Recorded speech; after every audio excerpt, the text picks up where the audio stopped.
নিস্তব্ধতার গভীর রাত্রি।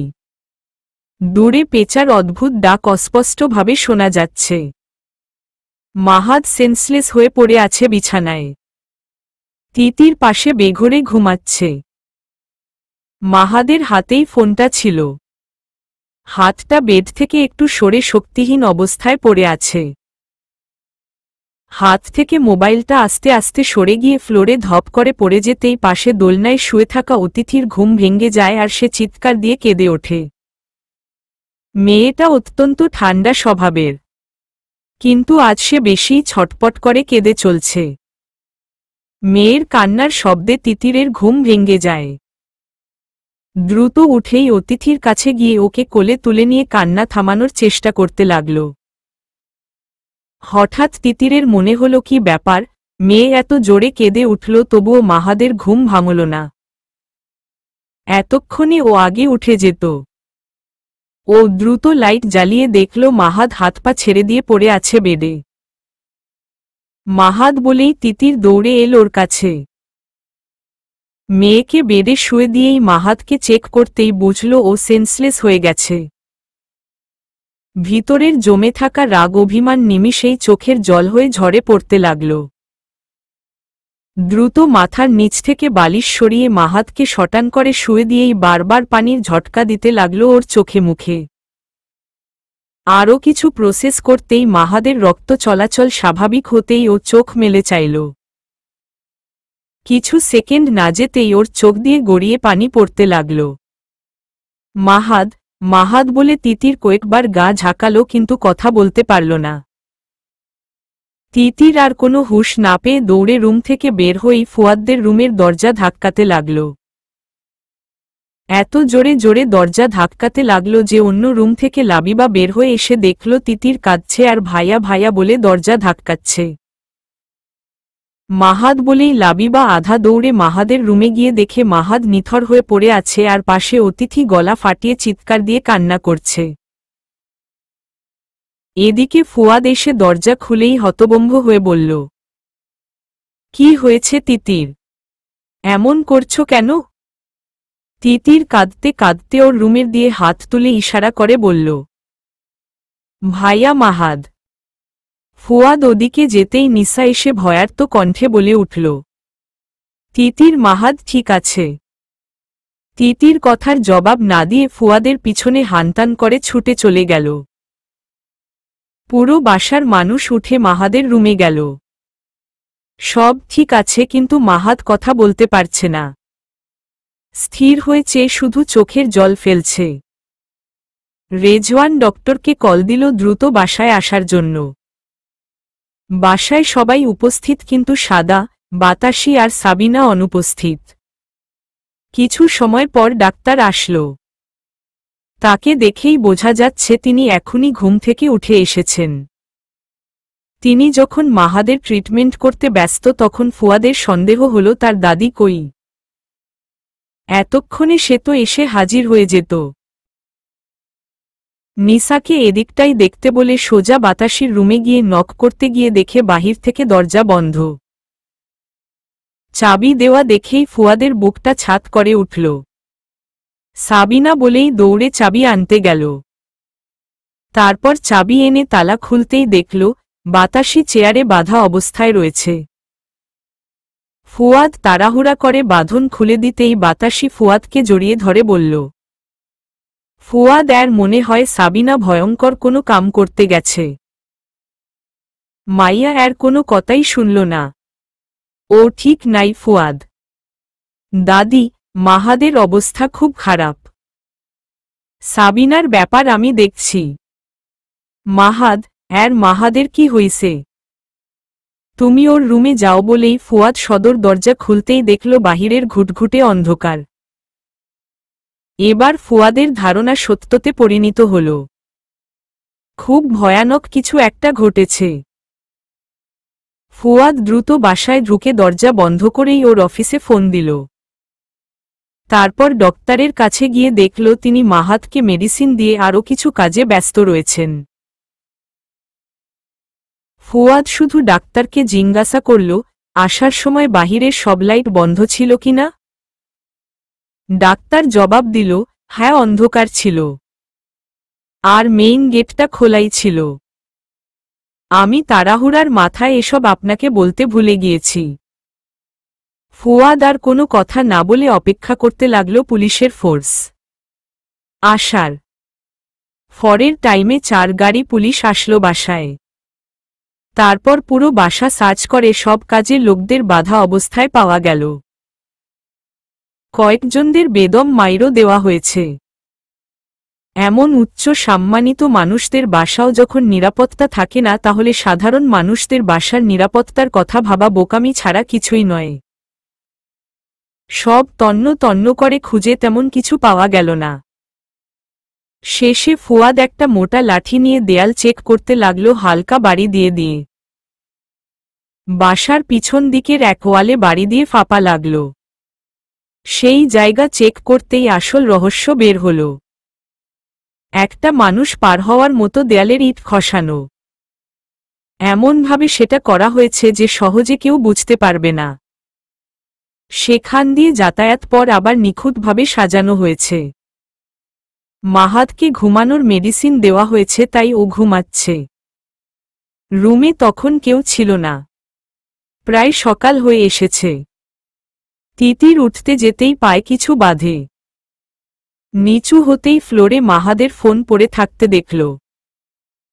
ফোন তুলেই টেবিলে রাখতে গিয়ে থমকে দাঁড়াল।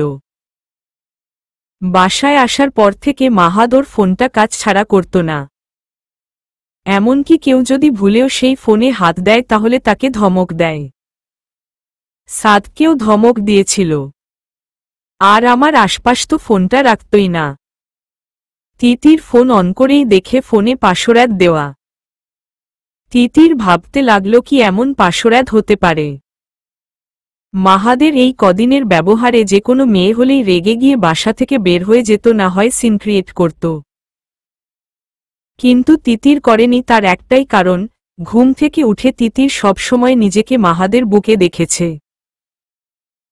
গতকাল রাতেও মাহাদ ওর বুকের সাথে তিতিরকে এত শক্ত করে জড়িয়ে ধরেছিল, যেটা দেখে যে কারো মনে হবে ওর কাছ থেকে তিতিরকে কেউ কেড়ে নিতে চায়। তাই ওর বুক দিয়ে তিতিরকে আগলে রেখেছে। সাবিনার সাথে খারাপ ব্যবহার করার একটাই কারণ, যাতে সাবিনা অনুতপ্ত হয়ে সঠিক ঘটনাটা তিতিরকে জানায়। কি এমন হয়েছে যার জন্য মাহাদ এত পেরেশানিতে আছে? ঘুমের মধ্যেও মাঝে মাঝে ভয় থরথর করে কাঁপে সে। মনে হয় আমার সব প্রশ্নের উত্তরের মধ্যেই আছে। তিতির গভীরভাবে চিন্তা করতে লাগল। কি পাসওয়ার্ড হতে পারে? মাহাদের সবথেকে দুর্বল জায়গা হল তিতির। আমার নাম দিবে না, সেটা দিবে না। তাহলে কি হতে পারে, কি সেটা ভাবতে ভাবতে তিতির 8টা কোড বসাল। ইয়েস, খুলে গেছে। যেদিন মাহাদ তিতিরকে প্রথম দেখেছিল সেই তারিখ, মাসসহ সাল বসিয়ে দিতেই লক খুলে যায়। ফোন খুলতেই একের পর এক মাসেজ আসে। তিতির সেগুলো চেক করতেই যা দেখল তাতে সে এত জোরে চিৎকার দিল যে মাহাদ পর্যন্ত উঠে বসে পড়ল। কিন্তু কয়েক সেকেন্ড পর আবার বালিশে ধপ করে পড়ে গেল। তিতিরের পুরো শরীর থরথর করে কেঁপে চলছে। মাহাদকে জড়িয়ে ধরে ডুকরে কেঁদে উঠল। তিতিরের চিৎকারে প্রথমে ডাক্তার ছুটে এল। মাহাদকে দ্রুত পরীক্ষা করতে লাগল। তিতির কাঁদতে কাঁদতে ফুয়াদকে জোরে জোরে ডাকতে লাগল। ডাক্তার নিষেধ করছে, তবুও ও থামছে না। শেষে ফুয়াদ ওর কাছে আসতেই তিতির তার হাতে ফোন দিয়ে ভিডিওটা দেখাল। একটা ছেলে সাবিনাকে 7 টুকরো করে বস্তায় পুরে প্যাক করছে। এমন দৃশ্য দেখে ফুয়াদ সাথে সাথে চোখ বন্ধ করে ফেলল। অজান্তেই ওর চোখ দিয়ে ঝড়ো ঝড়ো করে পানি পড়তে লাগল। এতক্ষণ পুলিশের সন্দেহ ছিল এসব প্ল্যানে সাবিনা শামিল ছিল। কিন্তু বাতাসি শুধু বলছিল, কোনো বড় এক ভুল হচ্ছে আমাগো। ওই অবলা মাইয়াটারে দোষ দেও না। কিন্তু কেউ তার কথা শোনেনি। বাসার প্রতিটা মানুষ মাহাদ আর সাবিনাকে বরাবর দোষারোপ করেই চলছে। তারা একবারও ভাবেনি কত বড় ফাঁদে পড়লে মানুষ কাউকে কিছু বলতে পারে না। দুটা মানুষ এত বড় সমস্যা নিজেরা একাই হজম করে ফেলছে দিনের পর দিন। সকাল ৮টার দিকে মাহাতদের বাসা থেকে একটু দূরে ডোবার উপর বড় একটা কার্টুন পাওয়া যায়। সেখানে সাবিনার ক্ষতবিক্ষত লাশ ছিল। শুধু মুখটা দেখে চেনা গেছে। বাসায় শোকের মাতাম চলল। অজ্ঞাত নামের কয়েকজনকে আসামি করে থানায় একটা ডায়েরি করা হল। জহরের পরপরই দ্রুত কবর দেওয়া হয় সাবিনাকে। মাহাত তখনও গভীর ঘুমে আচ্ছন্ন। বাসার সবাই যখন শোকে কাঁদত তখন বিপদের উপর বিপদ এসে ভিড় করল। হঠাৎ করেই সাদের শরীর খারাপ হতে লাগল। জোরে জোরে শ্বাস নেওয়া সহ কাঁপুনি দিয়ে জ্বর এলো। এর মধ্যে সাদ একবার সেন্সলেস হয়ে যায়। অনেক কষ্ট করে সেন্স ফিরানো হয়। ডাক্তার শরীরের কোনো সমস্যায় ধরতে পারছে না, কিন্তু ছেলেটা আস্তে আস্তে মৃত্যুর দিকে হাঁটা দিয়েছে।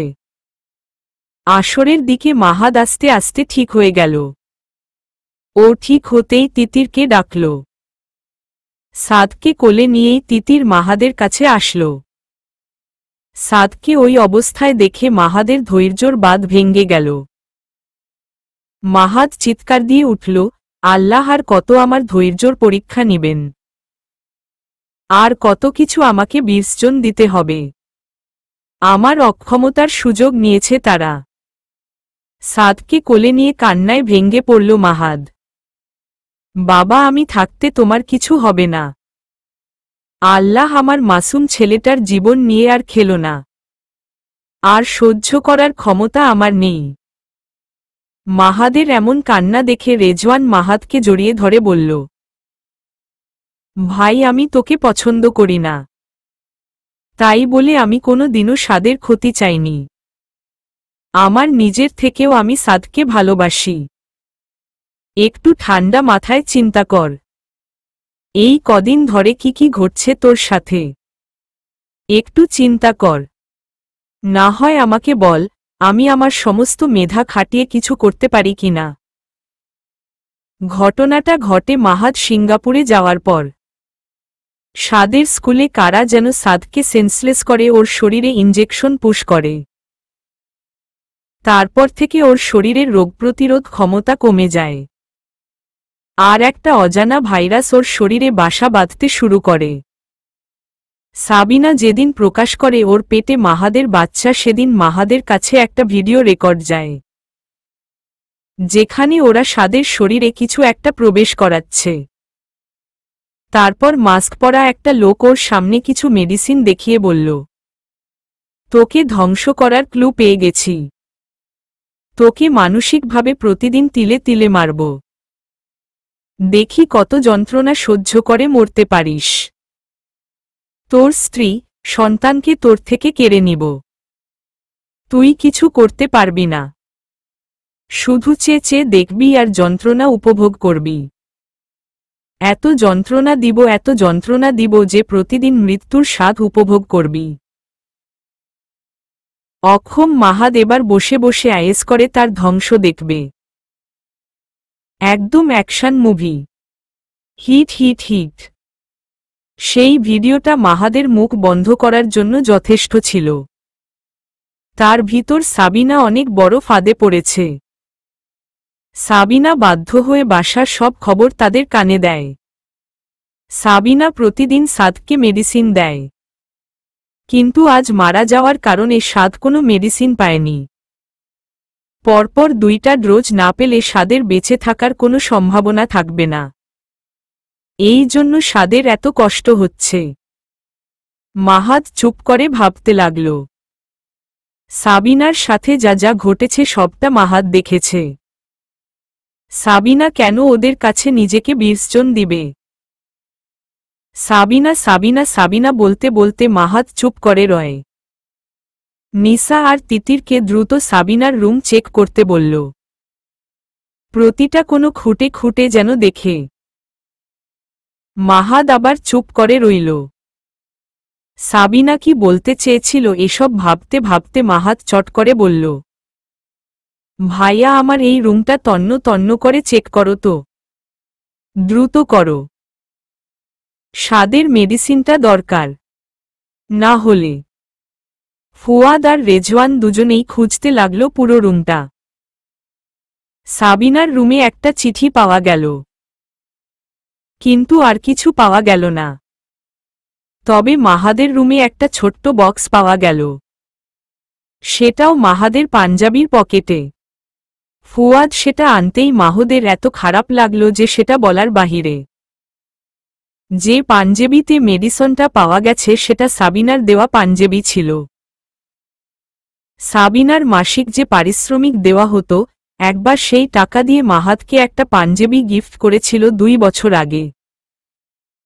কখন যে মেয়েটা ওখানে মেডিসিন রেখে দিয়েছিল সেটা সেই শুধু জানে। ফুয়াদ গ্লাসে পানি এনে ওটা সাদকে খাওয়াতে যাবে এমন সময় মাহাদ নিষেধ করল, কারণ ওটা খালি খাওয়ানো যাবে না, হালকা কুসুম গরম দুধে মিশিয়ে খাওয়াতে হবে। রেজওয়ান গিয়ে দুধ নিয়ে এল, তারপর মেডিসিন দুধে মিশিয়ে সাদকে খাওয়ানো হল। মোট 3টা মেডিসিন ছিল, হাতে আরও 2টো আছে। এই দুদিনের ভিতর আরও 8টা মেডিসিন জোগাড় করতে হবে। নিসা সাবিনার চিঠিটা মাহাদের হাতে দিয়ে বলল, সাবিনা মনে হয় তোকে কিছু বলতে চেয়েছিল। মাহাদ চিঠিটা নিল কিন্তু পড়ল না। সাদ মাহাদের গলা জড়িয়ে ধরে বাবার বুকে ঘুমানোর জায়গা করে নিয়েছে। ফুয়াদ সহ সবাই রুম থেকে বের হয়ে যেতেই নিচে দেখল বাতাসি বিবি প্রলাপ করে সাবিনার জন্য ডুকরে কেঁদেই চলছে। কাল যদি তিতির ওর সাথে ঝগড়া করে গায়ে না হাত তুলত তাহলে সাবিনা রেগে গিয়ে এমন কঠিন সিদ্ধান্ত নিত না। অনাথ মাইয়াটা বাইচা যাইত। ও ঘর থেকে বাইর হওয়ার আগে এর পা ধইরা কাঁদছিল, দাদি এরে মাফ কইরা দিন, আই আপনাগো মেলা কষ্ট দিছি, ভাইজানের নাম খারাপ করেছি, আল্লাহ এরে মাফ করবে না, এর মতো পাপী জগতে নাই, আন্নেরা সগলে এর বাপমা, আই বুঝবার পারি নাই এরে তারা ফান্দে ফেলাইছে, এর মরা ছাড়া আর কোনো উপায় নাই, মাইয়াটার এত কান্দ নাই বাতাসি কোনো দিনও দেহি নাই, ওর আপন বলে কেউ নাই, থাকলে আর ওর মরা লাগত, বুঝলি তিতির, কামড়া তুই ভালো করস নাই, আল্লাহের শাস্তি তোরে দিবে দেখিস, আজকের পর থাইকা তোরে এর মন থাইকা বাইর কইরা দিনু, সোয়ামীরে যদি বিশ্বাস নাই করবার পারস তয় বিয়া সান্দাইছিলি কেন, অপেক্ষা কর প্রতিদান তুই পাবই। বাতাসির অর্তনাদের চিৎকার তিতিরের কানে এসে ধাক্কা খেল। ও ওখানেই বসে চোখের পানি ফেলতে লাগল। মাহাদের দিকে তাকিয়ে দেখে ও চুপ করে আছে আর বাতাসির অভিশাপ কানে ভরছে। যদি তিতির একটু বিশ্বাস করে সাবিনার সাথে ভালো ব্যবহার করত তাহলে সাবিনা নিজেকে সঁপিয়ে দিত না। মাহাদ কিছু না কিছু একটা ব্যবস্থা করেই ফেলত। তার আগেই সে সব শেষ করে দিয়েছে। তিতির মাহাদের দিকে অসহায়ের মতো চাইতেন, মাহাদ ওকে ইশারা করে কাছে ডাকল। তিতির উঠে মাহাদের কাছে যেতেই মাহাদ সাবিনার চিঠি দিয়ে বলল, এটা পড়ে আমাকে শোনাও তো। তিতির চিঠিটা নিয়ে খুলে চোখের পানি মুছে কাপা কাপা কণ্ঠে পড়তে লাগল। প্রিয় আপা, আই জানি চিঠিটা ভাইজান পেলেও হেই পড়ব না, আন্নেরে দিয়েই পড়াব। আন্নে কোনো দিন এর লগে রাগ কইরা কথা কননি, কিন্তু আন্নে এমন জায়গায় রাগ করছেন হেই জায়গায় মজবুত বিশ্বাসের দরকার ছিল, যেটা আন্নের ভিতর খুঁজা পাই নাই। ভাইজানের কোনো দোষ নাই, এর জন্য ভাইজান কত কষ্ট সইছে। হেই কইছে এর ভিডিও নেটে ছাইরা দিব। হেইরা যদি ছাইরা দিত তয় ভাইজানের নাম আগে আইত, তাই ভয় আই মুখ খুলি নাই। আর ভাইজান রে চুপ কইরা দিছে সাদের জন্য। আন্নে যখন এই চিঠিটা পড়বেন তখন আই মনে হয় দুনিয়াতে থাকুমো না। ভাবছি শয়তানডারে মাইরাই মইরা জামু। কি করুম, তারে ভালোবাইসা সব দিছি, কিন্তু হেই আরে এভাবে ব্যবহার করব হেইরা জানতাম না।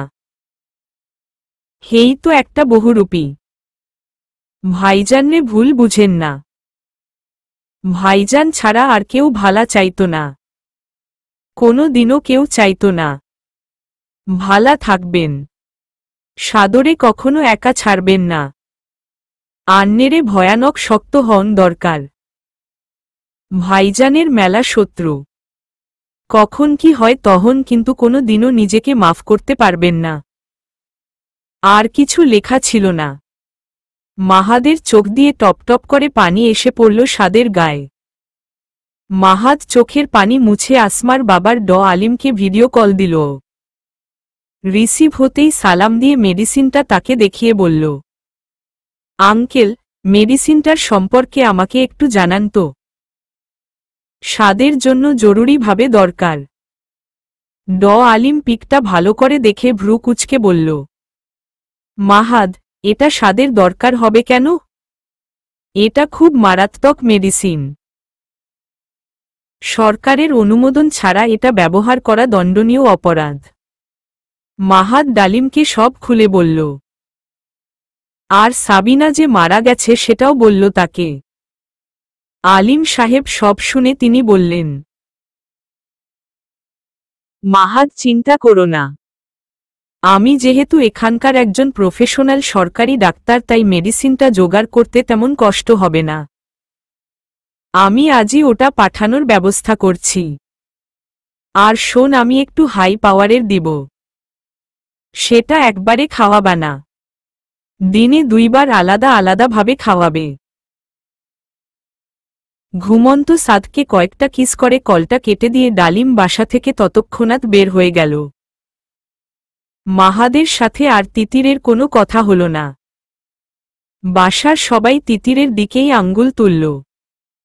ও যদি কাল রাতে এমন কিছু না করত তাহলে এতটা বাজে ঘটনা ঘটত না। তিতির নীরবে সহ্য কথা শুনল। ছেলেটা একটু সুস্থ, বাসার পরিস্থিতি খুব একটা ভালো নয়। এত বড় ঘটনা ঘটল তার কোনো সুরাহ পাওয়া গেল না। ভিডিওর ওই ছেলের চেহারার সাথে বাংলাদেশের আইডি কার্ডের কারো সাথে ম্যাচ খায়নি। মনে হচ্ছে সে উড়ে এসে কাজটা করেছে আর দ্রুতই ফিরে গেছে। এমন বাসায় কারা ঢুকল আর সেটা কোনো সময় এত দ্রুত কাজ করল তার কোনো খবরও পাওয়া গেল না। সবার একই কথা, সাবিনা যেহেতু এই বাসা সম্পর্কে সব জানত তাই তার দ্বারাই সব কাজ হয়েছে। রাত্রি 10:30। মাহাদ দ্রুতই ঘুমিয়ে পড়েছে মেয়েকে নিয়ে। মেডিসিনের রেশ এখনো কাটেনি। মাহাদ ঘুমিয়ে পড়লেও অতিথি হাত পা তুলে খেলা করছে।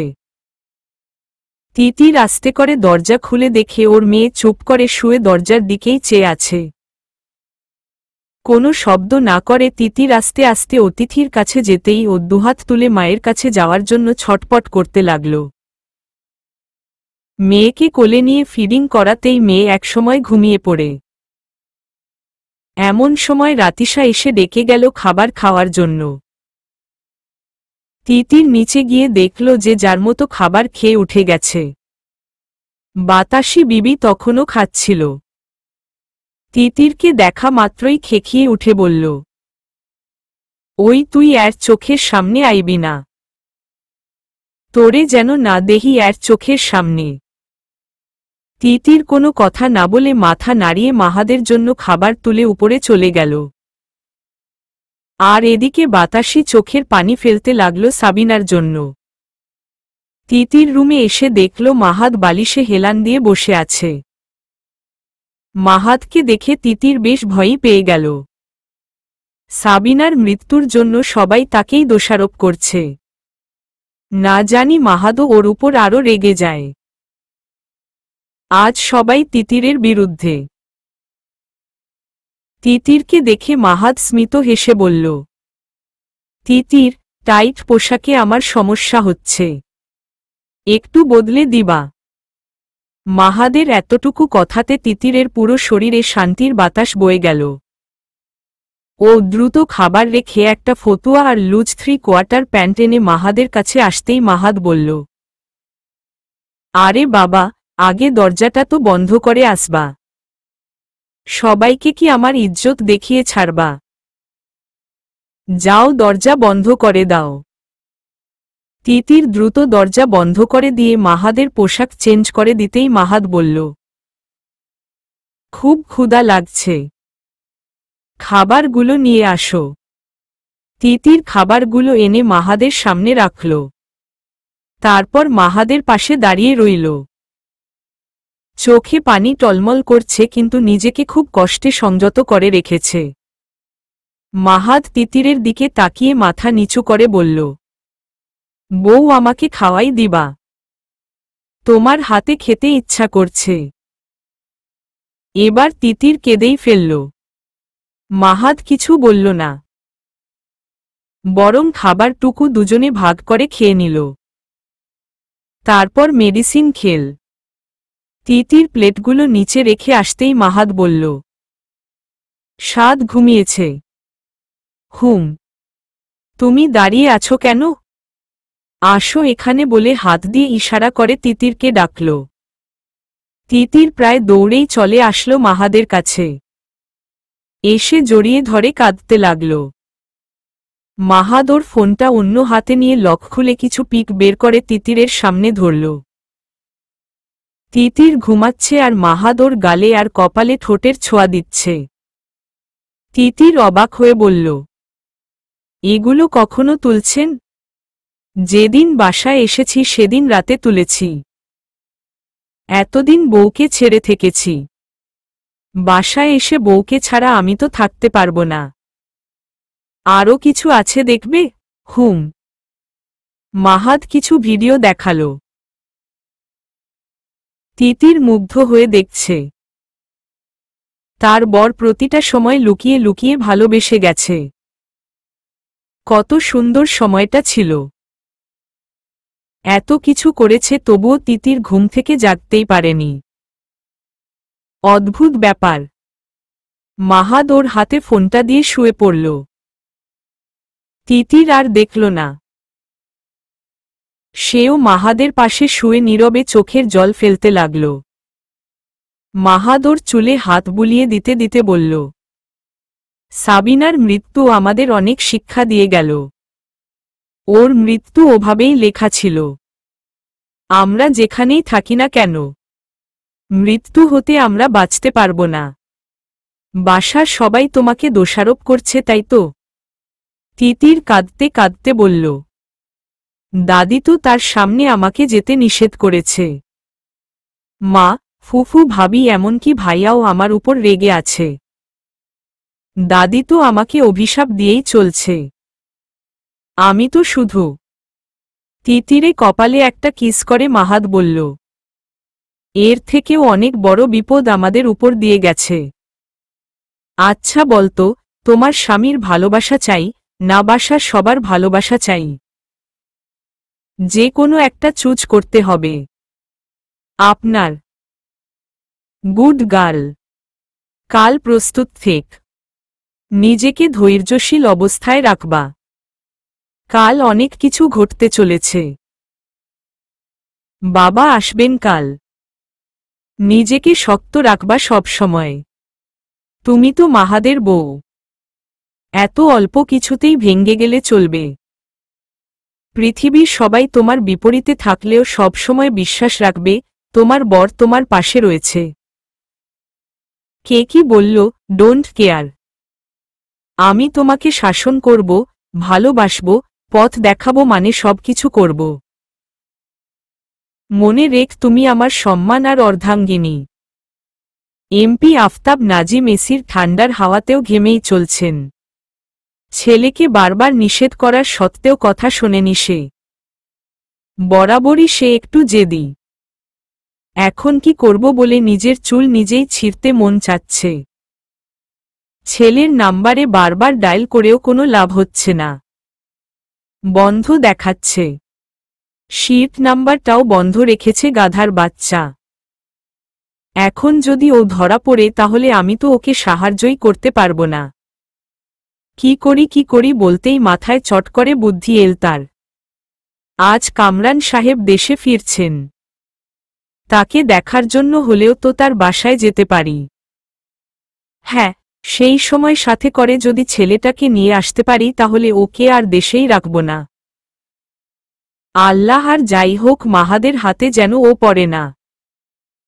ভাবনা চিন্তার এক পড়ায় আফতাব সাহেব দ্রুত রেডি হয়ে কামরান সাহেবের বাসার দিকে রওনা দিলেন। সকাল 10টা বাজে। কামরান সাহেব বাসায় এসেছেন।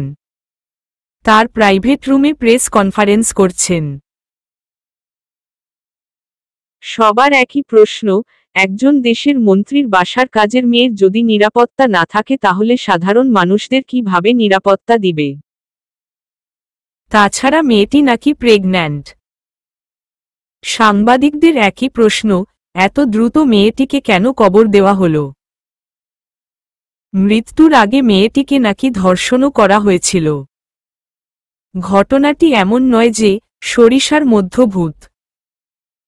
আপনার বাসার ছেলেরা তো এর ভিতর জড়িত নয়। না, আমরা বলছি না যে তারাই জড়িত, কিন্তু এমন ঘটনা অহরহ ঘটছে আমাদের সমাজে। আমরা জাস্ট সত্যটুকু জানতে চাই। আপনি আমাদের কিছু বলেন। কামরান সাহেবের অ্যাসিস্ট্যান্ট মকবুল আলম গলা খেকারি দিয়ে ভ্রু কুঁচকে বলল, আপনারা একটু বেশিই কথা বলেন। স্যার এমনি কষ্টে আছেন, তার ভিতর আপনারা উল্টাপাল্টা কথা বলে উনাকে আরও কষ্ট দিচ্ছেন। একটা মেয়ে সাংবাদিক উঠে দৃঢ় গলায় বলে উঠল, বাসার কাজের মেয়ের জন্য এত দরদ? এমনি বলছি, সরিষার ভিতর ভূত লুকিয়ে আছে? এই মেয়ে এত কথা বলো কেন? তোমার কি জীবনের মায়া নেই? বলেই মকবুল আলম ধমক দিয়ে উঠল। কামরান সাহেব সেখান হতে উঠে বাসার ভিতর চলে আসলেন। কি নোংরা ভাষায় কথা বলছে তারা! বাতাসি বিবি কামরান সাহেবকে দেখেই ডুকরে কেঁদে উঠে বলল, বা পাইছস তুই? আমাগো সাবিনা আর নাই। কামরান সাহেবেরও দুচোখ বেয়ে দুফোঁটা জল গড়িয়ে পড়ল। মেয়েটাকে ভালো রেখে গেল, তার ভিতর এত বড় ঘটনা কিভাবে ঘটল? তাই বলে কোনো তথ্য প্রমাণ পাওয়া যাবে না? ফুয়াদ আজ অফিসে যায়নি। মাহাদি যেতে নিষেধ করেছে। 11টার দিকে জরুরি কাজ আছে বলে ফুয়াদ সকালের নাস্তা করে রেডি হচ্ছে। অন্যদিকে মাহাদ বেডে বসে আছে। কেবল খাওয়া শেষ করে মেয়েকে নিয়ে সে ব্যস্ত হয়ে পড়েছে। মাহাদ অতিথির পাশে শুয়ে পড়তেই অতিথি ওর বাবার চুল ধরে খেলায় মেতে উঠল। মাহাদের কপালে একটা চুমা খেয়েই খিলখিলিয়ে হেসে উঠল। মাহাদ এবার আধাশোয়া হয়ে মেয়ের দিকে তাকাতেই সে বাবার দিকে স্থির চোখে চেয়ে রইল। মাহাদ মুখে হাসি ফুটিয়ে অতিথি গালে একটা কিস করতেই ও হাত বাড়িয়ে দিল। মাহাদ সেখানেও কিস করতেই ও অন্য হাত বাড়িয়ে দিল। মাহাদ সেখানেও কিস করল। এবার পা এগিয়ে দিতেই মাহাদ পায়ের তালুতে কিস করল। তারপর আদুরে স্বরে বলল, আমার আম্মাজানের আরও কিসি চাই। এবার অতিথি ওর মুখ বাউন্স করতেই মাহাদ ওর ঠোঁটেও কিস করল। দুচোখেও করল দেন, মেয়েকে নিয়ে মাতিয়ে উঠল। তিতির এসে মাহাদকে বলল, কোনো পোশাক পরবেন? মাহাদ অন্য মনস্ক হয়ে বলল, তুমি চুজ করে দাও। হলেই হলো একটা। তিতির ওয়ার্ড্রপ থেকে কাপড় বের করে মাহাদকে পরিয়ে দিতেই রুমে এসে নক পড়ল। আপা আসুন। তিতির মুখ ফিরিয়ে দেখল একটা 11 বছরের মেয়ে দাঁড়িয়ে আছে। সাবিনাকে দেখাশোনার জন্য মেয়েটিকে আনা হয়েছিল। সাবিনা পরপারে চলে গেলেও মেয়েটি রয়েই গেছে। মেয়েটির নাম কুসুম। পুরো নাম কুসুম কলি।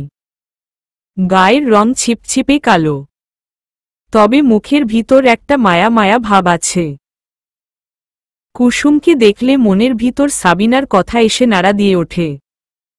সাবিনা অবশ্যই ফর্সা ছিল একটু বেশি। মাহাদ কুসুমকে দেখে হাসি মুখে বলল, কি রে, এখানে কাজ করতে কোনো সমস্যা হচ্ছে?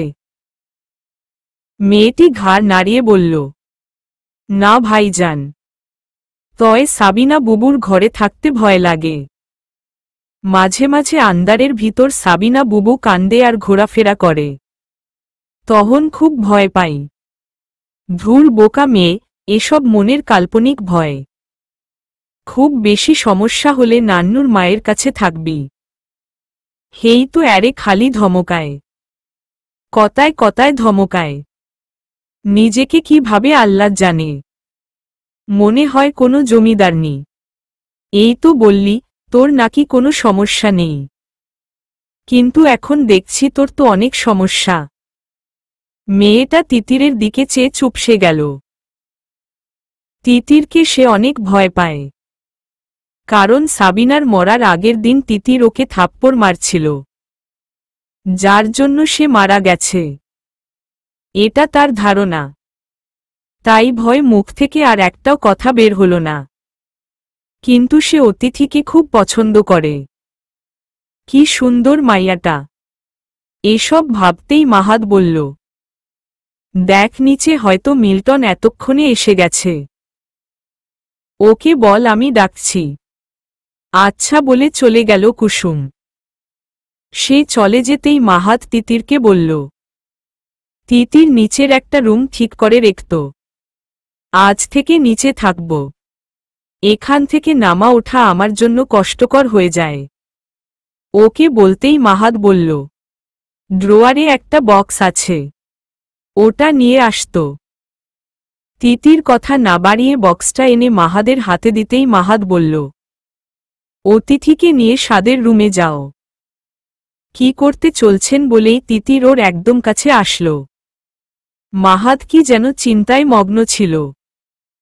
তিতিরের কথায় ধ্যানভঙ্গ হতেই মাহাদ চিন্তিত চেহারায় বলল, কিছু তো একটা হবেই, কতটুকু সাফল্য পাব সেটা জানি না। এভাবে বসে না থেকে কাজে লেগে পড়াই বেটার। গোলাপকে আমার কাছে পাঠিয়ে দাও। গোলাপের নাম নিতেই তিতিরের বুকের ভিতর ধক করে উঠল। তার মানে মাহাদ জটিল কোনো কাজ করতে যাচ্ছে, আবার কোনো বিপদে মাহাদ পা বাড়াচ্ছে। আল্লাহ রক্ষা করো। কথাটি মনে মনে বলে মাহাদের কপালও দীর্ঘ একটা কিস করে তিতির বলল, স্ত্রী সন্তান সবসময় আপনার পথ চেয়ে থাকে, তাদের আপনি কখনো নিরাশ করেন না। আপনি ছাড়া আমাকে বোঝার কেউ নেই, শুধু এতটুকু স্মরণে রাখলেই যথেষ্ট। তিতির অতিথিকে নিয়ে চলে যেতেই মিল্টন আর সাজিদ রুমে ঢুকে বলল, স্যার আপনি রেডি? ইয়েস, অপেক্ষা কিসের, চল যাওয়া যাক। বাসায় এমপি আফতাব নাজিমের গাড়ি ঢুকতেই দেখল বাসার গেটে অনেক সাংবাদিক ভিড় জমিয়েছে। তাদের ভিড় ঠেলে গাড়ি ঢুকাতে বেশ বেগ পেতে হল। গাড়ি থেকে বের হতেই দেখল খানিকটা দূরে মাহাদ হুইল চেয়ারে বসে আছে। মাহাদকে দেখে আফতাব সাহেবের কলিজা কেঁপে উঠল। এই ছেলেকে একদমই বিশ্বাস নেই। চোখের পলকে যে কোনো প্ল্যানই ভেস্তে দিতে তার সময় লাগবে না। ওর নর এতই তীক্ষ্ণ যে তার সামনে কেউ পার পাবে না। ছেলেকে শুধু বাসা থেকে একবার বের করতে পারলেই আফতাব সাহেবের কলিজায় পানি আসবে। তারপর বাকিটা সামলাতে তার বা হাতকা খেল। মাহাদ দূর থেকে আফতাব সাহেবকে হাতের ইশারায় সালাম দিতেই ওর কাছে থাকা কুকুরটা বাঘের মতো হংকার ছাড়তে ছাড়তে দৌড়ে এল। আফতাব সাহেবের পিলে চমকে উঠল। ভয়ে আধা দৌড়ে কয়েক হাত পিছন দিকে যেতে বাধ্য হল। কিন্তু নাজিম সাহেবকে ক্রস করে গোলাপ সোজা বাসার মালির রুমের ভিতর ঢুকে পড়ল। নাজিম সাহেব যেন হাফ ছেড়ে বাঁচল। কোনো কথা না বাড়িয়ে তিনি বাসার ভিতর চলে গেলেন। গ্যারেজের বিশাল এরিয়ায় বাসার সব কাজের লোককে ডাকা হয়েছে। 11 বছর ধরে বিশ্বাসী কাজ করার মালি মজনুও বাদ যায়নি। মাহাদ আর ফুয়াদ পাশাপাশি অবস্থান করছে। পুলিশের কিছু ফোর্স সহ মিল্টন আর সাজিত আছে। মাহাদ তীক্ষ্ণভাবে সবার দিকে চেয়ে আছে। 14 জন বাসার কাজের লোক খুঁটে খুঁটে দেখছে তাদের, শুধু গোলাপ আসার অপেক্ষায়। কিছুক্ষণ পর গোলাপ আসতেই সবাই ভয় চুপসে গেল। গোলাপ মোট 7 জনকে চিহ্নিত করল। বাকিগুলোকে গ্যারেজ থেকে বের করে দেওয়া হল। মাহাদ এবার নিজে পরীক্ষা করে আরও 4 জনকে বাহিরে পাঠাতেই কামরান সাহেব সহ নাজিম আর মকবুল ঢুকল ভিতরে। মাহাদ চিৎকার করে এবার বলল, এখনো সবকিছু স্বীকার করো, তা না হলে কাউকে বিন্দু পরিমাণও অবসর দেওয়া হবে না। কেউ কোনো কথার জবাব দিল না। এমন ভাব করল তারা, যেন দেখে মনে হচ্ছে কেউ কিছু জানে না। ভালো তো কথাটি বলতেই 27 বছর বয়সী রোস্তম সাথে সাথে কামরান সাহেবকে তাক করে রিভলভার ধরল। মাহাদ যেন প্রস্তুতি ছিল। সে মনে হয় আগেই জানত এমন একটা ঘটনা ঘটবে। পাশ থেকে রিভলভার বের করেই পরপর 6টা শুট করল রোস্তমের বাম হাতে। এত দ্রুত এমন একটা ঘটনা ঘটবে সেটা ফুয়াদও বুঝতে পারেনি। মাহাদ ওকে কোনো সুযোগই দেয়নি। রোস্তম চিৎকার দিয়ে নিচে পড়ে যেতেই আফতাব সাহেবের পায়ের নিচ থেকে মাটি যেন সরে গেল। প্রচণ্ড ভয় পেয়ে থরথর করে কাঁপতে লাগল। মাহাদ এবার চিৎকার করে বলল,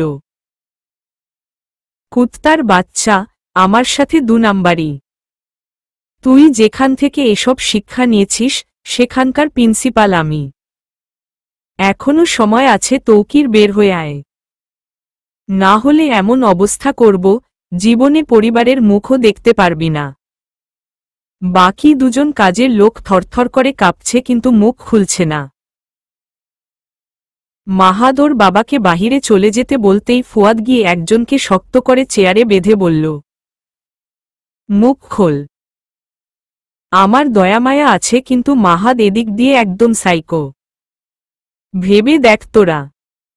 না, তাতেও মুখ খোলে না। এবার বাহির থেকে মজনুকে ডেকে এনে দাঁড় করিয়ে মাহাদের হুকুম পেতেই সাজিদ একটা মিনি প্লাস নিয়ে গিয়ে ওই লোকটার একটা পায়ের আঙ্গুলের নখ টেনে উপরে তুলতেই মজনু মিয়া কাঁদতে কাঁদতে নিচে বসে পড়ল। বাবা, আমি বলছি আমার ছেলেটাকে আর কষ্ট দিও না তোমরা। ফুয়াদ অবাক হয়ে বলল, কাকা, সে আপনার ছেলে হয়? মজনু মিয়া এবার মাথা নিচু করল। কিন্তু মাহাদ বলল, খেলা তো কেবল শুরু। এই কটা দিন আমার অনেক মাথা ঘামিয়েছেন, তার পুরস্কার আপনাকে দিতে হবে না। সাজিতু, তোমার কাজ শেষ হয়নি, শুরু করো বলতেই ছেলেটির পিছে ধাম করে লাঠির বাড়ি পড়ল। ছেলেটি ব্যথায় মোচড় দিয়ে উঠল। এখনো স্বীকার কর, কি ভাবে এসব করছিস? মিল্টন একটা মোটা ক্যান্ডেল জ্বালিয়ে ওর গালের উপর বাঁকা করে ধরতেই গরম উত্তপ্ত মোম গলে ওর গালে পড়তে লাগল। এবার ছেলেটি ওর মুখ খুলল। ছেলেটি সব কথা বলে দিল। কিন্তু মাহাদ সন্তুষ্ট হল না। না, হচ্ছে না, আসল কাহিনী বল। কথাগুলো বলেই মাহাদ বলল, ডবল ডোজ দাও, এমনি কথা বের হবে। মাহাদের এই কথা শুনে ছেলেটি ভয় পেয়ে সব ঘটনা খুলে বলতেই ফুয়াদ সব কথা রেকর্ড করল। এবার মাহাদ অন্যজনের কাছে গিয়ে বলল, তুই তো সব কাজ বাম হাতে করিস, তাহলে বোকার মতো ডান হাতে রিভলভার ধরতে গিয়েছিলি কেন? হ্যাঁ, এটাও তোর একটা কৌশল তাই না, যাতে তোকে আমি চিনতে না পারি। আমি চলতে অক্ষম হয়ে গেছি, তাই বলে এই না যে আমার মেধাও অক্ষম হয়ে গেছে। তোর হাতে 6টা গুলি কেন করেছি সেটা ভালো করেই জানিস তুই। তোকে আমি এই 2 দিনেই গায়েব করে দিতাম, কিন্তু তোর গ্যাংসহ বাপকে ধরব তাই এত লেট করা। সাবিনার সাথে যা যা করেছিস সবকিছু আমি উসুল করব। আসল ঘটনা 5 বছর আগে শুরু হয়। আফতাব সাহেবের ছেলে তৌফিক নাজিমের সাথে টেন্ডার নিয়ে এক ঝামেলা হয় মাহাদের মধ্যে। সেবার টেন্ডার পায় মাহাদ এবং তৌফিক সেটা না পেয়ে বাজেভাবে অপমানিত হয়। সেই শোকে তৌফিক আত্মহত্যা করে। তারপর থেকে এরা বাপ বেটা মাহাদের পিছনে পড়ে আছে। মাস 8 আগে বাসার একটা কাজের লোকের দরকার ছিল। যেহেতু মজনু মিয়া 11 বছর ধরে বাসায় কাজ করছে তাই সে খুব বিশ্বাসী লোক ছিল। তার হাত ধরে তৌকির অত্যন্ত কৌশলে বাসায় ঢোকে। তারপর প্ল্যান করতে শুরু করে কিভাবে মাহাদকে টার্গেট করা যায়। সে প্রথমে সাবিনাকে টার্গেট করে, কিন্তু সাবিনা অত্যন্ত বুদ্ধিমতী মেয়ে ছিল। প্ল্যান চেঞ্জ করে ওকে প্রপোজ করে। নানানভাবে ছলে বলে ওকে মানসিকভাবে আক্রমণ করে। এক পর্যায়ে ওর ফাঁদে পা দেয় সাবিনা। বাসার সব কথা এসে ওর সাথে শেয়ার করত, এমনকি ওর সাথে মেলামেশাও করে। কিন্তু সাবিনা যখন প্রেগন্যান্ট হয় তখন ওকে বলে বিয়ে করতে, কিন্তু ও সেটা না করে ওকে ফাঁদে ফেলে সাদের ওই ভিডিও দেখিয়ে ওর হাত দিয়ে সাদকে প্রতিদিন মেডিসিন খাওয়ানো সহ সব কাজ করতে থাকে। যখন সাবিনা দেখল ওর দ্বারা চরম ক্ষতি হয়ে যাবে মাহাদের, তখন ওর ডিসিশন নেয় মাহাদকে সব বলে দিবে। মাহাদকে সব কথা জানাবে। কথাটা বলে তৌকিরকে ভয় দেখাতে চেয়ে ও আবার তৌকিরের ফাঁদে পড়ে সাবিনা। তৌকির ওকে বলে সে ভালো হয়ে গেছে, সাবিনাকে নিয়ে সে এখান থেকে চলে যাবে। কিন্তু সে রাতে তিতিরের অমন ব্যবহারে সাবিনা তৌকিরের কাছে গিয়ে বলে সে এই বাসায় আর থাকবে না। অনেক হয়েছে, এখনই যেন তাকে নিয়ে যাওয়া হয়। তৌকির ওর কাছ থেকে কয়েকদিনের সময় চায়, কিন্তু সাবিনা নাছোড়বান্দা। সে রাগে এক পর্যায়ে বলে ও মাহাদকে সব বলে দিয়েছে। এতেই তৌকির দ্রুত ওর চ্যাল পাল্টে দেয়। অনেক চিন্তা ভাবনা করে ওর লোকদের সব ঠিক করে সাবিনাকে নিয়ে বাসা থেকে বের হয়ে যায়। তারপর সম্পূর্ণ নিজের রূপে সাবিনার কাছে উপস্থিত হয়ে বলে, আমার আসল চেহারা দেখেছিস? একজন এমপির ছেলে হয়ে তোর মতো কাজের মেয়েকে নিয়ে সংসার করব আমি? তুই তো মাহাদের জন্য একটা ফাঁদ। সাবিনা বুঝে যায় ওর বাঁচার আর কোনো পথ নেই। তাই ও তৌকিরের পা ধরে ক্ষমা চেয়ে বলে, আমি ভাইজানরে কিছু বলি নাই, আমাকে ছেড়ে দেন, আমি অনেক দূরে চলে যাব। যাবি তো? তোকে কে ধরে রাখছে? তবে এভাবে নয়, অন্যভাবে, আর সেটাও হবে লাইভে। তারপর তৌকির নিজেকে সম্পূর্ণ ঢেকে কণ্ঠ চেঞ্জ করে ওমন ভয়াভয় হত্যাকাণ্ড ঘটায়। মাহাদ সেদিন ওকে চিনতে পারেনি, কিন্তু বাসাসহ সন্দেহভাজনদের উপর গবেষণা চালিয়ে এটাই বুঝতে পারে যা হয়েছে বাসার ভিতরই হয়েছে। এবার ফুয়াদের কাজ। ওদেরকে পুলিশ কাস্টাডিতে পাঠিয়ে দেওয়া হলো। ফুয়াদ বাসায় এসে সোজা মকবুলের কলার চেপে ধরে জোর গলায় বলল, আমার বাবার টাকায় আয়েশ করিস, আবার আমার বাবার গলায় ছুরি ধরিস। মকবুল আলমের উপর এমন অচমকায় হামলায় কামরান সাহেব বিস্মিত হলেন। আফতাব সাহেব তো শেষ। মকবুল আলিম কামরান সাহেবের দিকে তাকিয়েই দ্রুত বলে উঠল, স্যার, কিছু মনে করবেন না, আপনার দুই ছেলেই চরম বেয়াদব। এরা বড়দের সম্মান করতে জানে না। আপনার ছোট ছেলের তো কথা বাদই দিলাম, তার মত পাগল আমি আজ পর্যন্ত দেখি নাই। কিন্তু আমাকে কেন হেনস্থা করা হচ্ছে সেটা কি জানতে পারি? সবই জানতে পারবা মকবুল বলেই কামরান সাহেব লম্বা একটা হাই উঠালেন। তারপর গা আধা মোচড় দিয়ে বললে, আমার ছেলেদের এগুলো প্ল্যান নয়। এবার আমিই মাঠে নেমেছি। তুমি এত খেলা খেলে যাবে আর আমি কিছুই ধরতে পারব না। এমনি এমনি মন্ত্রিত্ব পদবি পেয়েছি নাকি? নিশ্চয় তুমি কিছু করেছ, যার জন্য আমার ছেলে তোমার মতো চাচা বয়সী লোকের গায়ে হাত তুলেছে। ফুয়াদ মকবুলকে এবার থাপ্পড় তুলতেই কোথা হতে লাবিবা এসে ফুয়াদকে ঠাস ঠাস করে কয়েকটা থাপ্পড় মেরাই চিৎকার দিয়ে বলল, ছাড় বলছি, ওনাকে ছাড়। লাবিবা বলে চোখমুখ শক্ত করল কামরান সাহেব।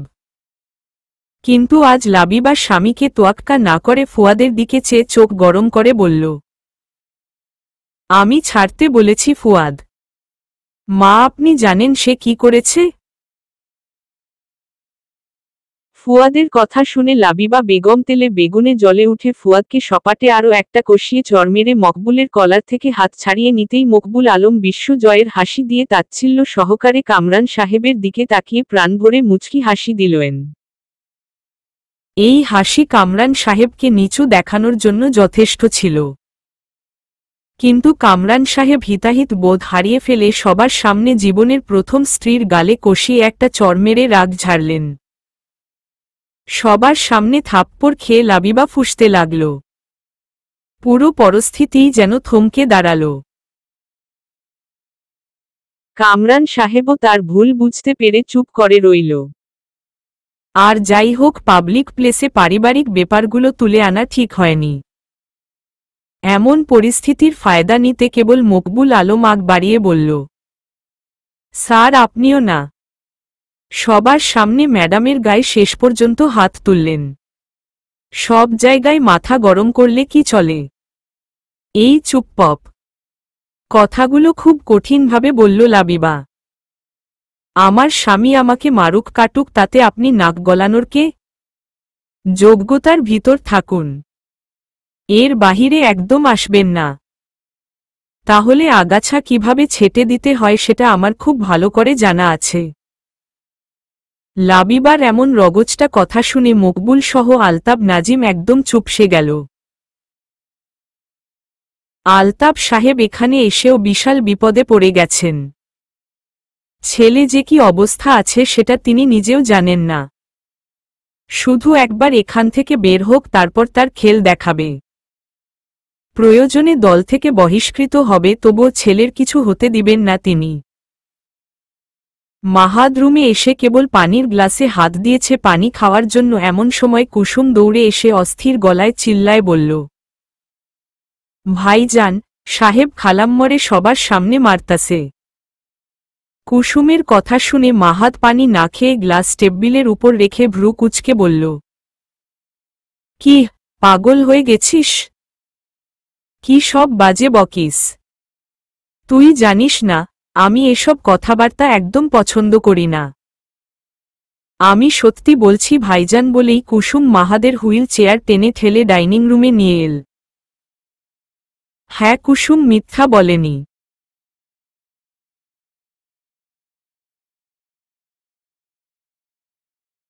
বলেনি। এখানে রীতিমত ঝগড়া বেঁধে গেছে। নিসা লাবিবাকে টেনে নিয়ে আসার চেষ্টা করছে, কিন্তু লাবিবা চিৎকার দিয়ে বারবার বলছে, আর কত? শুধু তোদের রাজনীতির খেলায় অবুঝ সাবিনার জীবন গেল। আর কত রক্ত ঝরলে তোদের শান্তি হবে? ছেলেটা মরতে মরতে বেঁচে ফিরে এল। এখনো সে ঠিক হয়নি। জানি না কবে ঠিক হবে কিনা। আর তোরা আবার সেই নাটক শুরু করেছিস। এবার যদি তোদের নিজেদের সন্তানের কিছু হয়ে যায় তখন তোরা থামবি? আমার এসব ভালো লাগছে না। এত টাকা পয়সা আর সম্মান আমার চাই না। এবার থামো তোরা। এত অশান্তি আর ভালো লাগছে না। একটু শান্তিতে সবাইকে নিয়ে বাঁচতে চাই। মা বলে জোরে ডেকে উঠল মাহাদ। তারপর শান্তভাবে বলে উঠল, মা, এসব কি হচ্ছে? বাচ্চামো ভাব করছো কেন?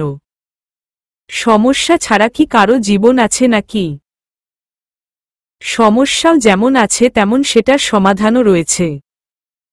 কথাগুলো বলতেই লাবিবা ক্ষেপে উঠে বলল, সমস্ত নাটের গুরু হল তুই আর তোর বাবা।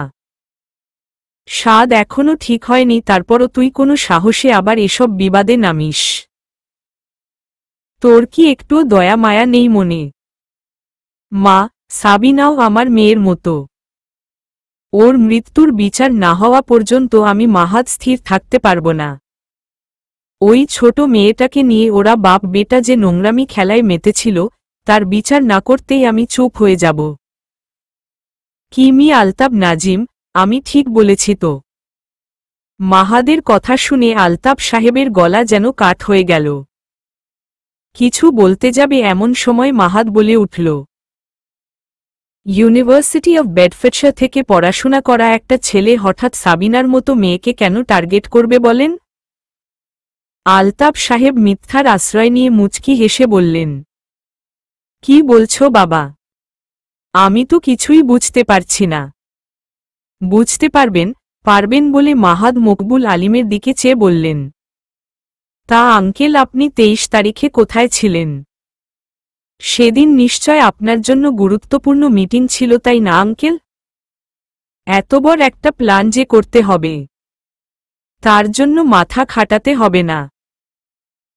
আমার মতো মানুষকে ফাঁদে ফেলা তো চারটিখানি কথা নয়, তাই না? আলতাব সাহেবের সাথে মকবুল আলিমও ভরকে গেলেন। এসব কি বলছো বাবা? আমরা তোমার বাবার বয়সী, একটু বুঝে শুনে কথা বলতে হয় না? অনেক সম্মান দিয়ে ফেলেছি, আরও সম্মান দিল আপনাদের পেটে সইবে না। কথায় আছে, কুকুরের পেটে কখনো ঘি হজম হয় না। আপনাদের অবস্থাও সেই একই রকম। আপনার প্ল্যান তো আরও ভয়ঙ্কর ছিল। আমাদের দুভাইকে ফাঁসানোর জন্য সাবিনাকে ব্যবহার করতে চেয়েছিলেন, তাই না? কথাগুলো বলেই মাহাদ ফুয়াদের দিকে চেয়ে বলল, ভাইয়া এখনো কিসের অপেক্ষা করছো? মেরে ওদের পিঠের চামড়া তুলতে পারছো না? সাবিনাকে যতটা কষ্ট দিয়ে মেরেছে এরা তার কিছুটা পরিশোধ তো এদের দিয়েই করতে হবে। ফুয়াদ আর দেরি না করে মকবুলকে গোটা কয়েক চড় মারতেই ওর শ্বাসকষ্ট শুরু হল। জোরে জোরে নিঃশ্বাস টানতেই আলতাব সাহেব মকবুলের পাশে বসে বলল, তোমরা মানুষ না অমানুষ? একজন বৃদ্ধ মানুষকে এভাবে কেউ শাস্তি দেয়? ওনার কথা ছাড়ুন, আপনার জন্য আরও বিশাল কিছু আয়োজন করা হয়েছে বলে মাহাদ ওর ফোন বের করে ভিডিও কল দিতেই ওপাশে রিসিভ হল। এই এখনো ও কি মুখ খোলেনি। কথাগুলো বলতেই সাজিদ বলল, স্যার সে তো মুখই খুলছে না। আমরা মনে হয় ভুলজনকে টার্গেট করেছি। তাছাড়া ওর গায়ের রঙও খুব কালো। এটা তো ওর অরিজিনাল গায়ের রং। অরিজিনাল গায়ের রং, তাই না? ওর গায়ের রং অরিজিনাল কালো হলেও আমি ধবধবে ফর্সা করে প্রমাণ করে দিব ওই তৌকির। টকবগে গরম পানি ওর মুখে ঢেলে দাও, দেখি কালো রং না উঠে কিভাবে সেটা ছাছড়ার মতো ওর গায়ে লেপটে থাকে। যাও গরম পানি নিয়ে এসো, সাথে লবণও মিশ করবা। টর্চার তো টর্চার, এর কম বেশি বলতে আমার কাছে কিছু নেই। মাহাদের হুকুম পেয়ে একজন গরম পানি আনতে গেল। আলতাব সাহেব কিছু বলছে না, কিন্তু চোখে পানি ছলছল করছে।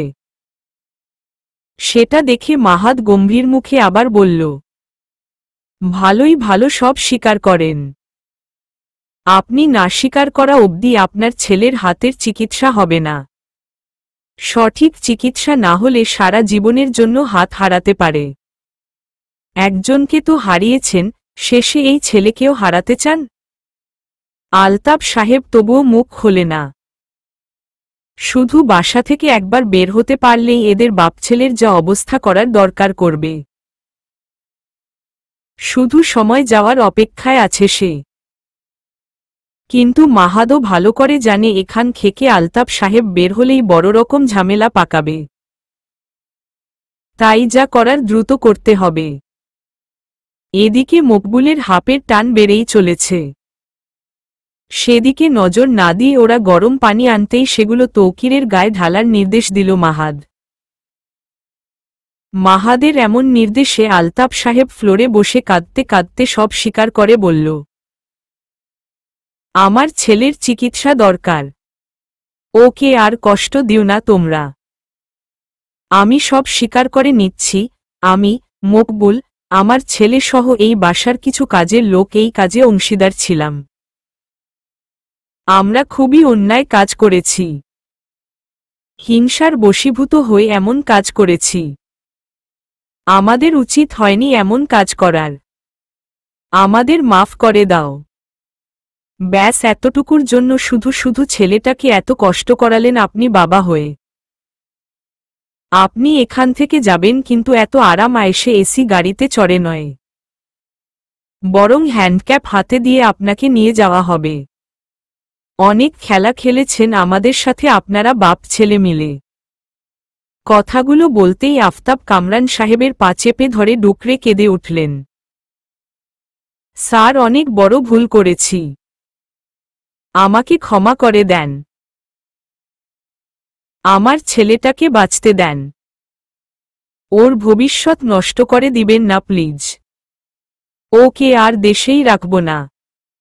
Just shut up. সাবিনা এর থেকে করুণ আর ভয়ার্ত অবস্থায় আপনার ছেলের কাছে জীবন ভিক্ষা চেয়েছিল। কই তখন কি ওর দয়া হয়েছিল সাবিনার উপর? আরে ওর রাগ তো আমাদের উপর ছিল, তাহলে সাবিনাকে কেন এত নিকৃষ্টভাবে মরতে হল? আমি দুহাত জোর করে নীরবে চোখের পানি ফেলেছি, তবুও আপনার ছেলের দয়া হওয়া দূরে থাক, এতটুকু কম নির্যাতন করেনি সাবিনাকে মারতে। এত এত কষ্ট দিয়ে ওকে মেরেছে যে ওর রুহু পর্যন্ত কেঁপে উঠেছে। আর ওই মানুষকে আমি মাফ করব? কখনো নয়। কোনো মাফ নেই। এতটুকু দয়া বা আফসোসও আমার নেই। ভাইয়া, ওদের আমার চোখের সামনে থেকে সরাও। ওরা জানোয়ারের থেকেও অধম। শরীরে শুধু মানুষের চামড়া গায়ে দিয়ে ঘুরে বেড়াত। মকবুল সহ আলতাবকে সেদিন গ্রেফতার করা হয়। সমস্ত অপকর্ম তারা নিজের ঘাড়ে নেয়। সাবিনার মৃত্যুর পর মাহাদ ওকে দেখেনি, এমনকি ওর কবরে পর্যন্ত যায়নি। আজ ফুয়াদ, মাহাদ এবং ওদের বাবা সাবিনার কবর জিয়ারত করতে এসেছে। সবার চোখেই পানি। মাহাদের চোখের সামনে ঘটে যাওয়া মর্মান্তিক ঘটনা সে এখনো ভুলতে পারছে না। কবর জিয়ারত করে বাসায় আসলো তারা। বাতাসি বিবি আজও সাবিনার জন্য গুন গুন করে কাঁদছে। সেটা দেখে কুসুম বাতাসির কাছে গিয়ে কিছুক্ষণ দাঁড়িয়ে থাকল। এতেও বাতাসির ভিতর কোনো পরিবর্তন দেখতে পেল না। অবশেষে ফ্লোরে বসে একধানে বাতাসির দিকে চেয়ে রইল। এবার বাতাসি তার আঁচল খানা দিয়ে চোখ নাক মুছে কুসুমের দিকে চেয়ে বলল, কি রে, এর দিকে ওমন ড্যাব ড্যাব কইরা চাইয়া আছোস কেন? দাদি, আপনি সাবিনা বুবুর জন্য হ্যাচা কান্দন কানছেন না, অভিনয় করছেন কন্ত? বাতাসি বিবি চোখ দুটো রসগোল্লার মতো করে রাগী গলায় বলল, আই মিছা কান্দি। তুই কি কইবার চাস? কইবার তো অনেক কিছুই চাই। তয় আপনারা তো আমার চাকরি নট আউট কইরা দিবেন। দুদিনের মাইয়া আইসা গলার রগ ফুলাইয়া কথা কস এর লগে? না, কিছু কই নাই তো। শুধু কইছি আপনি তো সুবিধাবাদী লোক, নিজের স্বার্থখান আগে দেখেন। তো এবার কোনো স্বার্থে বুবুর জন্য কানছেন? বুবু কি আন্নেরেও স্বপ্নে দেহা দিছে, যেমনটা আমাকে দেহা দেয়? বাতাসি বিবি এবার থতমত খেয়ে গেল। সাবিনা স্বপ্নে আসে তোর? সাবিনা কেন আইব? হেই তো মইরা গেছে। হেই কই তো থাইকা আইব? ওই তো মরে গিয়ে সে অহন ভূত হইয়া গেছে। আমি মনে হয় বুবুর জন্য চিন্তা বেশিই করি, তার জন্য আমারে দেহা দেয়। তো আপনি দেহা দেয় নাই এখনো? আপনি যে কান্দা কান্দেন তার জন্য। এতদিনে তো আপনার কাছে সে আলবাদ আসত। বুঝলেন, আমার আদি পুরুষগণ বাইদার জাত ছিল, অনেক টুকটাকি জানত। আমিও শিখছি। সেই অভিজ্ঞতা থাইকায় কইলাম। বাতাসি নড়েচড়ে বসল এবার। না হার কান্দন যাইব না। শেষে যদি সত্যি সত্যি সাবিনার ভূত আইয়া এর ঘাড় মটকায় তাইলে আই শেষ। আর কান্দন যাইব না বলে চোখমুখ কটকটা করে মুছে কুসুমরে কাছে ডাকল। কুসুমও ভাবলেশহীন হয়ে বাতাসির কাছে গিয়ে পা তুলে বসে বলল, কন কি কইবেন? তুই হ্যাচা কথা কইছস? আমি তো সাবিনা বুবুরে দেখি আমার ঘরে। বুবুর মনে মেলা দুঃখ বুঝলেন দাদি। খালি কান্দে আর কান্দে। মনে হয় একা থাকতে পারছে না কব্বরে। একজন সাথী লাগব। তারেই প্রতিদিন লইতে আহে। বাতাসি ঢোক চিপে বলল, যাহ কি কস? ওডা আবার হয় নাকি? তা যখন এতই সবকিছু জানতে পারস আগে থাইকা তাইলে কত। মোর স্বামী কই আছে? হেই কি এখনো এর আশেপাশে ভূত হইয়া ঘুরে বেড়াই? অহ আল্লাহ, দাদি আপনি কি কন? আপনার স্বামী মরব কেন? এত ভালা একজন মানুষ তারে মরতে কন কোনো বেহুদা মুখে? মাহাদ ভাইজান মরব কেন? আপনার মুখে চুলকানি পরক দিনেরাইতে এমন কথা আর একবার কইলে। কথাগুলো বলেই কুসুম মুখে ভেঙচি কাটল। ওই ছুরি ওই, এতগুলো ছাওয়াল পাওয়াল পয়দা করছি মাহাদরে লইয়া। ওর বাপ এর ছাওয়াল। তাইলে বোঝ ওর বাপের মাই হলে এরও একখান ঢকাল স্বামী ছিল। এখন কোহেই কইতো থাকে। না কইতে পারলে কিন্তু তোরে পুষ্করিণীর পানিতে চুবাইমু। আমি সাঁতার জানি মতলববাজ মহিলা। আপনি সবসময় ভাইজানরে স্বামী স্বামী করে ডাকেন তো আমি কি ভাবব? হ্যাঁ, আমি তো ভাবছি সেই আপনার স্বামী। আর আমার মনে হয় আপনার স্বামী মানে ভাইজানের দাদা সাবিনা বুবুরে বিয়া করছে। বুবু সেই দুঃখে কান্দে আর আপনারে লইতে আসে।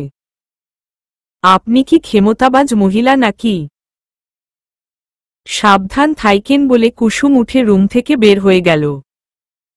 এত জোর দিয়ে যদি কথা কয় তাইলে মায়ার কথার ভিতর দম আছে।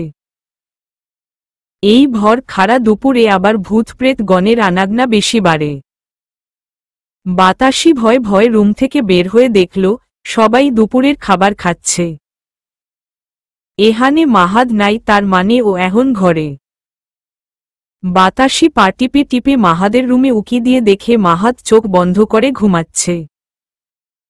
আর পাশে দোলনায় অতিথি শুয়ে আছে। ডাইনিং রুমে তিতিরকে ভাত খেতে দেখেছে বাতাসি। তার মানে রাস্তা ফকফকা। সে দ্রুত গিয়ে মাহাদের চাদরের ভিতর ঢুকে কাপটি মেরে শুয়ে পড়ল। এদিকে বেচারা মাহাদ ভাবল তিতির এসে ওর পাশে শুয়েছে। তাই কিছু না ভেবেই বাতাসির কোমরে হাত দিয়েই ওকে টান দিয়ে বুকের ভিতর নিল। বাতাসি তো আন্ডার মতো চোখ করে থ মেরে রইল। মাহাদও বাক্কেল সেজে গেল। এটাকে বলেই বাতাসির গা থেকে হাত সরিয়েই চাদর নেমে বাতাসিকে দেখেই ভূত দেখার মতো চিৎকার দিয়ে উঠল, চলবে।